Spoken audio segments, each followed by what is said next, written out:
আচ্ছা আমরা তো জানলাম সিএমএস আমাদের প্রয়োজন। আচ্ছা এখন আমাদের কি লাগলো? একটা ডোমেন লাগবে, একটা হোস্টিং লাগবে, আর একটা সিএমএস চয়েস করতে হবে যেটা দিয়ে আমরা ওয়েবসাইট বানাইতে পারবো। এখন কথা হচ্ছে আমাদের কাছে ডোমেন নাই, হোস্টিং নেই। আজকে কি আমরা ডোমেন হোস্টিং কিনতেছি? না, হয়তো আমরা এক সপ্তাহ পরে কিনবো। ব্যাপারটা এরকম না যে আমি এক সপ্তাহ পরে কিনবো, তাহলে আমার এই এক সপ্তাহে কি আমার প্র্যাকটিস করব না?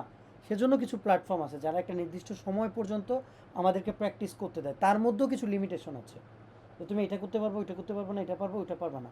ঠিক আছে? সো এত এত লিমিটেশনের মাধ্যমে যেটা ফ্রিতে দিচ্ছে, ফ্রিতে খাওয়া যায় আপাতত। ঠিক আছে, ওটা প্র্যাকটিস করি। সো তেমনই একটা প্ল্যাটফর্ম, নাম হচ্ছে প্যান্থিয়ন। ওকে, এই প্যান্থিয়ন জিনিসটা কি? এটা একটা প্ল্যাটফর্ম, যে প্ল্যাটফর্মের মধ্যে আমরা চাইলে একটা ডোমেইন আমাকে পারচেস করতে হবে না, হোস্টিং কিনতে হবে না, তারাই আমাকে ফ্রিতে দিচ্ছে একটা নির্দিষ্ট সময় পর্যন্ত। ফ্রিতে দিচ্ছে, আমি সেখানে ওয়েবসাইট ডিজাইন করব প্র্যাকটিস পারপাসে। কিন্তু তাদের কাছ থেকে ডোমেন হোস্টিং কিনবো না, কারণ তারা অনেক বেশি দাম রাখে।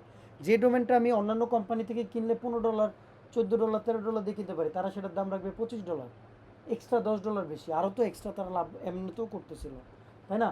হোস্টিংয়ের দাম যেখানে আমি $30 দিয়ে মাসে কিনতে পারি, সেখানে ওর কাছ থেকে নিলে আমার সেটার দাম পড়বে $50 এক্সট্রা, সেখানেও এক্সট্রা।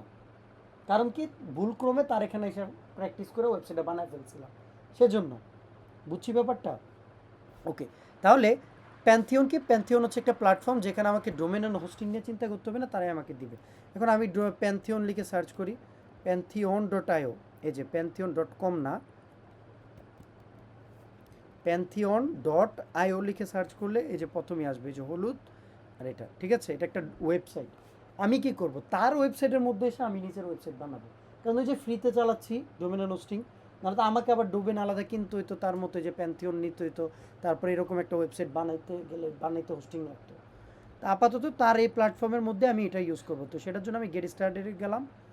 একটা অ্যাকাউন্ট কীভাবে ক্রিয়েট করতে হয় সেটাই, যে এখানে ইমেল দিয়েও করতে পারো। আবার যদি চাও যে না আমি শুধু প্র্যাকটিস পারপাসে যেহেতু করছি, আপাতত শুধুমাত্র ইমেল দিয়ে অ্যাকাউন্টটা ক্রিয়েট করব, কন্টিনিউ উইথ ইমেল দিয়ে আমরা করে ফেলি সময় বাঁচানোর জন্য।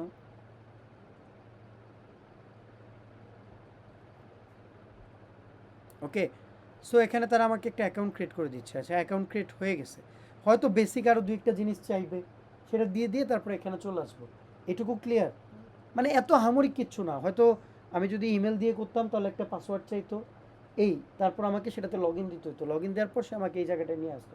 বাট আমি ইমেল দিয়ে অলরেডি অ্যাকাউন্টটা ক্রিয়েট করা, যার কারণে ক্লিক দেওয়ার সাথে সাথেই সে আমাকে এই প্ল্যাটফর্মের মধ্যে নিয়ে আসছে। কঠিন তো কিছু না। আমি যদি একটু দেখি যে এটা কিভাবে করতে হয় মুহূর্তের মধ্যে, আমার এখানে একটা আমি টেম্পোরারি ইমেল ব্যবহার করব, কীভাবে অ্যাকাউন্ট ক্রিয়েট করতে হয় ইমেল দিয়ে। ঠিক আছে, আর যদি সোশ্যাল মিডিয়া দিয়ে জিমেল দিয়ে অ্যাকাউন্ট ক্রিয়েট করতে হয় সেটা তো দেখাইলাম, ক্লিক দিয়ে শুধু জাস্ট কানেক্ট করিয়ে দিব। ওকে, আমি প্যান্থিয়নে আসলাম।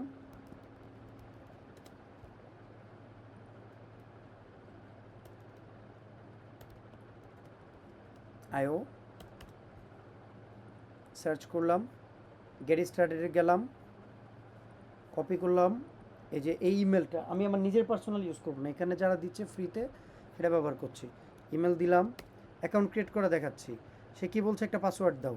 আমি একটা পাসওয়ার্ড দিলাম। এটা ফুলফিল করে নাই, একটা ক্যাপিটাল দিতে হবে। ওকে, একটা ক্যাপিটাল দিলাম, কন্টিনিউ ক্রিয়েট করলাম, শেষ। এটা কি আমরি বিশাল কঠিন কিছু? না না, অ্যাকাউন্ট ক্রিয়েট করা যাবে সোহেল? আচ্ছা, বাসায় প্র্যাকটিস করে নিও। পরে এটা ঢুকে আমি কি আছে? আচ্ছা, অ্যাকাউন্টটা ক্রিয়েট করা শেষ। ওকে, এখন আমার কথা হচ্ছে যে ভাই আমি ওয়েবসাইট বানাবো। এই যে বলতেছে ক্রিয়েট নিউ সাইট, তোমার ওয়েবসাইট তুমি বানাও। এটা কিন্তু ডোমেন হোস্টিং কিছুই কিনি নাই, সে আমাকে দিচ্ছে ফ্রিতে। যেটা দিচ্ছে কীভাবে দেখছে, যে ওয়েবসাইট সাইটসে আসলে অলরেডি 29তম ব্যাচের জন্য আমার একটা ব্যাচের জন্য সেখানে দেখানো।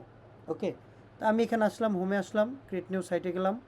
করার পর ওই যে আমরা বলছিলাম আমার ডোমেন হোস্টিং তারা দিচ্ছে, তাহলে আমাকে কি চয়েস করতে হবে? একটা সিএমএস করতে হবে, সিএমএস ব্যবহার করতে হবে। তাহলে এই যে সিএমএস, আমরা কি দেখেছিলাম, ওয়ার্ডপ্রেস একটা সিএমএস, ড্রুপাল একটা সিএমএস দেখছিলাম না? সে আমাকে ফাইল, এই যে ক্লিক করলাম, সে ফাইল কি করে দিবে, সে অটোমেটিক সেখানে ডাউনলোড করে দিবে। যদিও ওয়ার্ডপ্রেসের ফাইলগুলো ফ্রি, পেইড না, টাকা নেয় না। ওই যে বলছিলাম একটা ডোমেন লাগবে, হোস্টিং লাগবে, হোস্টিং তারা দিচ্ছে। এই যে সে আমাকে বলছে যে তোমার একটা ডোমেনের নাম নিজে চয়েস করো। আর এই যে দেখো এখানে কি লেখা আছে, deep site name dot pantheon dot site, দেখা যায় না? আমি যদি এখানে দেই ফালতু কি আসছে, ডেবের পরে ফালতু লেখাটা আসছে, আর প্যান্থিয়ন ডট সাইট শুধু ওদেরই। আমি কি চেঞ্জ করতে পারছি, কিছু নিজের মতো নিতে পারছি? শুধু আমি কি নিছি, শুধু এই লেখাটা। প্রত্যেকটা ইউজারের জন্য আলাদা আলাদা করে একটা নেম, যাতে করে প্রত্যেকের নামটা যাতে এক না হয়, বুঝছি? আমি ফালতু দিলাম, ফালতুস দিলাম, এই যে শুধুমাত্র অ্যাসটা পরিবর্তন হয়। আমি যদি ফালতু কেটে দিয়ে অন্য কিছু দিয়ে, এই যে দেখো পরিবর্তন কোথায় হয়, বুঝছি? ওই জায়গাটার মধ্যে। তাহলে আমি দিলাম ফালতু, দেওয়ার পর বলতেছে কোথায় সার্ভার হবে। আমি তারপরে যে ইউনাইটেড স্টেট দিয়ে কন্টিনিউ করলাম। এটা হচ্ছে যে আমার ফাইলটা কোথায় যাবে। কি বলছে, ফালতু অলরেডি এক্সিস্ট, কেউ একজন ইউজ করছে, ফালতুস দিলাম, ঠিক আছে, যে কোনো একটা নাম, কন্টিনিউ দিলাম। সে এখন কি করবে, ওয়ার্ডপ্রেসের ফাইলগুলো আমার যে সার্ভার যেখানে হোস্টিংটা দিবে ফাইলটা রাখার জন্য, সেখানে সে আপলোড করে দিবে।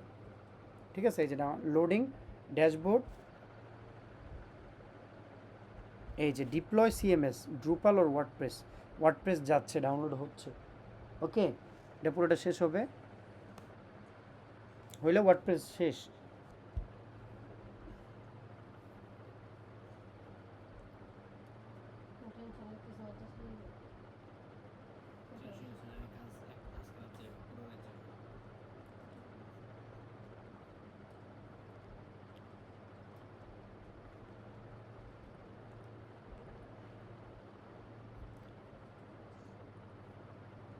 তাহলে প্যান্থিয়নের কাজ কি আমরা বুঝতে পারছি?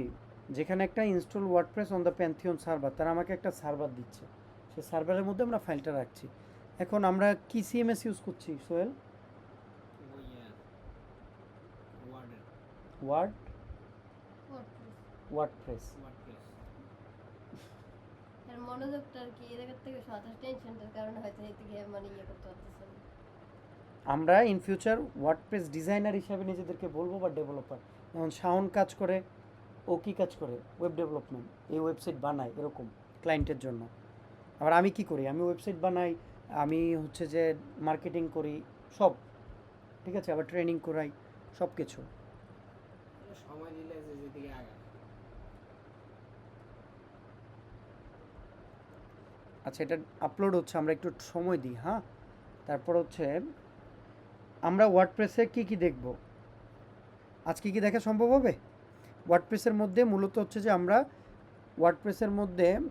আমাদের ওয়ার্ডপ্রেস ফাইল ক্রিয়েট করা হবে, সেখানে আমরা কাস্টমাইজেশন করব।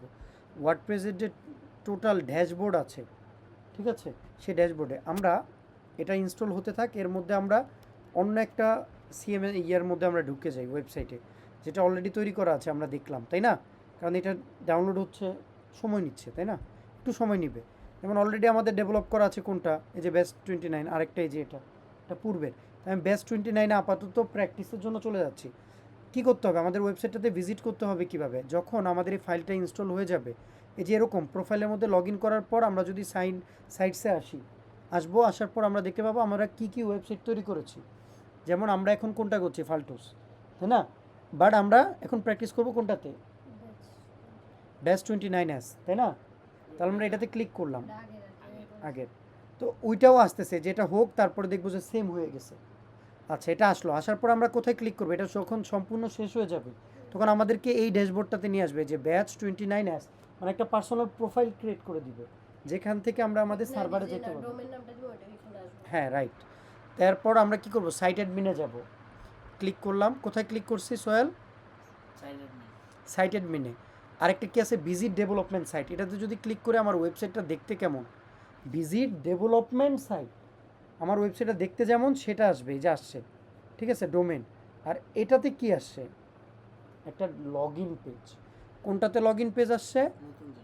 সাইট অ্যাডমিন, যেটাতে ক্লিক করছি, এটাতে ক্লিক করার পর একটা লগ ইন পেজ আসছে। ঠিক তদ্রুপ আমরা যখন এটা ইনস্টল করবো, যে হয়ে গেছে, আমরা আগেরগুলো কেটে দিই। ওকে, আমরা যদি এখন প্রথমে এই যে visit your Pantheon site dashboard আসলাম, সে ওই প্রোফাইলটাতে নিয়ে আসছে, এই যে আসছে। হ্যাঁ, আসার পরে কি আসলাম, সাইট অ্যাডমিন, ক্লিক করলাম। ক্লিক করার পর ওই ফাইলগুলো কিন্তু আপলোড করা হয়েছে, এক্সিকিউট করা হয় নাই। কি করা হয় নাই? সে অটোমেটিকলি চাচ্ছে, আমার কিচ্ছু করতে হয় নাই। ফাইলগুলো কারণ ওই যে ডাউনলোড হয়েছে, হওয়ার পর আমি কী করছি, ওই প্রোফাইলটাতে আসার পরে কন্টিনিউতে ক্লিক করলাম। ইংলিশ সিলেক্ট করে উপরে কি দিছি ইংলিশ, আমি কিন্তু অন্য ল্যাঙ্গুয়েজ বুঝবো না, ইংলিশ দিছি। এখানে একটা সাইটের টাইটেল দিলাম, আমার ফার্স্ট ওয়েবসাইট, ইউজার নেম দিলাম, একটা ইউজার নেম দিতে হবে। একটু আগে যে লগ ইন বলছিল না, তুমি তোমার ওয়েবসাইটের ড্যাশবোর্ডে লগ ইন করো, সেটার জন্য একটা ইউজার নেম লাগবে, একটা পাসওয়ার্ড লাগবে। আমরা ফেসবুকে লগ ইন করতে কী লাগে, একটা ইউজার নেম, একটা পাসওয়ার্ড। ঠিক তদ্রুপ এখানে আমাকে একটা ইউজার নেম পাসওয়ার্ড দিতে হবে, যাতে করে আমরা কি করতে পারি, এতে লগ ইন দিতে পারি কিছুক্ষণ পর। ইউর ইমেল, যে কোনো একটা ইমেল অ্যাড্রেস এই যে আমরা দিয়ে দিলাম, আমার পার্সোনাল যে ইমেল অ্যাড্রেসটা সেটা। তারপর সার্চ ইঞ্জিন ভিজিবিলিটি এটা অফ করে রাখবো, এটা এসইওর কাজ, আমরা যখন যেদিন এসইও শিখবো সেদিন আমরা দেখব। তারপর ইনস্টল ওয়ার্ডপ্রেস, এই যে এখন ওয়ার্ডপ্রেসটা ইনস্টল হচ্ছে, তখন ফাইলটা আপলোড করা হয়েছে, এখন সেটাকে ইনস্টল করা হচ্ছে। এক ক্লিক দিব, শেষ, বাকিটুক কাজ শেষ। এই যে হয়ে গেছে, তাই না, সাকসেস হয়ে গেছে। এখন কি করব, বলে যে তুমি যে লগ ইন করো, মানে এটা কোন পেজ আইছে, এই যে এখানে ক্লিক করার পর এখন থেকে এই পেজটাই আসবে, বুঝছি। আচ্ছা, আমরা এখন একটু কারেন্ট ওয়েবসাইটটা দেখতে কেমন, ভিজিট ডেভেলপমেন্ট সাইটে ক্লিক করে আমাদের ওয়েবসাইটটা এই যে ফালতুস আসছে, ওয়েবসাইটটা দেখতে কেমন, এই যে এমন। ওইটা কি এই প্রোফাইল কি হ্যাড দেওয়া? কোনটা, এই যে প্রোফাইল, এগুলো ওরা একটা থিম থেকে আসতেছে, ফ্রি থিম, এটা আমরা ইন ফিউচার জানবো, কিছুক্ষণ পর জানবো। তাহলে আমরা এইটুকু তো বুঝলাম, তাই না? পরে কি আমি এই জায়গা থেকে শুধু লগ ইনটা করবো আর কি? হ্যাঁ হ্যাঁ, আমরা যদি এখন এই যে ধরো আমরা প্র্যাকটিস করব, আমরা কাজ করব, কি করলাম, এই প্যান্থিয়নে লগ ইন করলাম, করার পর আমার যে প্রোফাইল ফালটুসে ঢুকবো প্র্যাকটিস করতে, সাইট অ্যাডমিনে আসবো, ইউজার নেম কী দিয়েছিলাম, aashiku.dream, পাসওয়ার্ড কী দিয়েছিলাম, সেম, তাই না, মনে রাখার জন্য। এটা তো আর কেউ হ্যাক করে নিয়ে যাবে না, নিয়ে গেলে কি হবে, না আমি ডিলিট করে দেবো, আমি আমার জায়গা থেকে আমি ডিলিট করে দিলাম, এটা তো প্র্যাকটিস। ওকে, লগ ইনে ক্লিক করলাম, এই যে ড্যাশবোর্ড, এটা হচ্ছে কি একটা সাইটের ফুল ড্যাশবোর্ড, এই যে ওয়েবসাইটের এই যে ডোমেনের নাম আর wp.admin-admin। আচ্ছা, এখন ধরো আমি আমার ওয়েবসাইট, যে কোনো একটা ক্লায়েন্টের ওয়েবসাইট পাইছি, সেটা ওয়ার্ডপ্রেসে ডেভেলপ করা, ঠিক আছে, ধরো তার ওয়েবসাইটের লিঙ্ক হচ্ছে এটা, তুমি জানতে পারছো এটা একটা ওয়ার্ডপ্রেস দিয়ে বানাইছে, তুমি কিভাবে লগ ইন করবা, বা তুমি তোমার নিজের ওয়েবসাইটটাতে ওয়েবসাইটে ভিজিট করলা, ওকে এই ওয়েবসাইটটা আমার, আচ্ছা আমার এখন ড্যাশবোর্ডে লগ ইন দিতে হবে, ওয়েবসাইটের বিভিন্ন জায়গায় যেখান থেকে চেঞ্জেস আনতে হয়, চেঞ্জ করতে হয়, ইমেজটা চেঞ্জ করা, টাইটেল চেঞ্জ করা, এই জায়গাটা লগ ইন কীভাবে দিব, দিতে হবে, ভালো করে খেয়াল করো, /wp-admin, /wp- তাও আবার মেন ডোমেনের পর। যেমন আমি যদি এটা আবার লিখে বুঝাই কিভাবে, যেমন আমার ওয়েবসাইটের ডোমেনের নাম কি, ashik.com এক্সাম্পল, ঠিক আছে, আমি এটাতে লগ ইন দিব কীভাবে, ড্যাশবোর্ডে / দিব wp-admin দিব, ওকে। আবার বলেন, আমি বুঝিনি আসলে এই জায়গায়। ধরো এটা একটা ক্লায়েন্টের ওয়েবসাইট বা আমার নিজের ওয়েবসাইট, তুমি লগ ইন দিব কীভাবে, এটা তো ওয়ার্ডপ্রেসে বানানো, এটা তো অন্য কোনো প্ল্যাটফর্ম না, তুমি জানো এটা ওয়ার্ডপ্রেসে বানাইছে, ক্লায়েন্টকে বলছো বা তুমি বুঝছো, কীভাবে লগ ইন দিবে ওয়ার্ডপ্রেসের ড্যাশবোর্ডে, মানে নিজের ডোমেন নামটা লিখে পরে নিজের ডোমেনের নামের পরেই /wp-admin, যেমন ধরো আরেকটু বেস্ট স্মার্টফোন লিখে সার্চ দিলাম, একটা ওয়েবসাইট আসলো, ধরো নিচ থেকে একটা ওয়েবসাইট ওপেন করি যেটা ওয়ার্ডপ্রেসে হইতে পারে, ধরো আমি বুঝছি যে ওয়েবসাইটটা ওয়ার্ডপ্রেসে বানানো, আমি কীভাবে এটাতে লগ ইন দিব, কী করব, এই যে একেবারে .tb, এটা তো তার মেন ডোমেন, তারপর -admin, যদি তারা ওয়ার্ডপ্রেসে বানানো থাকে, এই যে ওয়ার্ডপ্রেসে বানানো তাদের ওয়েবসাইট, কী দিয়ে বানানো, যদিও তারা এই পেজটাকে অফ করে রাখছে, এই যে পাইছি তাদের লগ ইন পেজটা, এত বড় ওয়েবসাইট তা ওয়ার্ডপ্রেসে বানানো, চিন্তা করছো, ওয়ার্ল্ডের অনেক বড় ওয়েবসাইট এটা staff.tv, কিন্তু ওয়ার্ডপ্রেসে বানাইছে। এখন আবার যদি উপরের অন্য একটা ওয়েবসাইটে যাও, সেটা কি ওয়ার্ডপ্রেসে বানানো, এটাতে লগ ইন করবে wp-admin দিয়ে, যে ধরো এই ওয়েবসাইটটা, এটা লগ ইন করবে, আবার আমি কেটে দিয়ে wp-admin দিলাম, যাবে না, 404, কারণ কি এটা ওয়ার্ডপ্রেসে বানানো না, বুঝছি। কিন্তু এগুলো আমি চেক দিব কি কারণে যে এটা ওয়ার্ডপ্রেস শেখার লেগে নাহলে লগ ইন দিবা কীভাবে, ক্লায়েন্টে তোমারে লিঙ্ক দিয়ে দিছে যে এই যে আমার ওয়েবসাইটের লিঙ্ক, আর এটা হলো ইউজার নেম, এটা ইউজার নেম, আর এটা হচ্ছে পাস, তুমি এবার লগ ইন দাও, তুমি বুঝলা এটা ওয়ার্ডপ্রেসের ওয়েবসাইট, তারপরে কি করলা, wp-admin, নাহলে তুমি তো নিজের ওয়ার্ডপ্রেস ডেভেলপারই দাবি করতে পারবে না, তুমি তো ড্যাশবোর্ডে ওয়ার্ডপ্রেসের ড্যাশবোর্ডের লগ ইন পেজ কেমন হয় সেটাই তুমি জানো না, বুঝছি না বুঝি নাই, ক্লিয়ার। ওকে, আচ্ছা তাহলে আমি ড্যাশবোর্ডে লগ ইন দিলাম। Concept clear?